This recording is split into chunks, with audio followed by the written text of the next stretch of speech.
If any of you have been watching my social media, you will know I've been having a problem with my R1's headlights. Generally on an R1, it's this red wire here and it's all blown up here, but no. Apart from, there was just this mass of messy cables here, so everything's been chopped out and tidied and looking beautiful.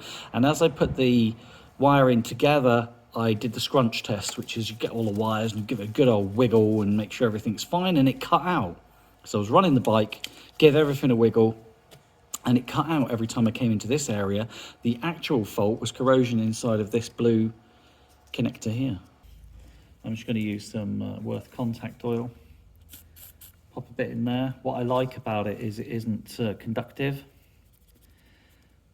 And then I'm going to use these cotton buds that you might pop in your ear up and down on each pin, and I will spend an adequate amount of time doing this, just cleaning them up. But usually the issue with these R1s is this connector here where the red wire is burnt, but you can see I've got all the wires beautiful and tidy, and I was just wrapping the job up, so just tidying up the wiring loom so it looked a little bit more presentable. And all my problems were here, but I'm kind of glad that I got to this point, because in my first video you would have seen the amount of testing I was doing was just ridiculous. I think next time I'm going to go for this old method of just scrunching the wiring loom until something happens and that points me in the right direction. So I've taken it all apart, cleaned it all. I mean, it's a winter bike. This bike runs through every winter, which is why I don't mind.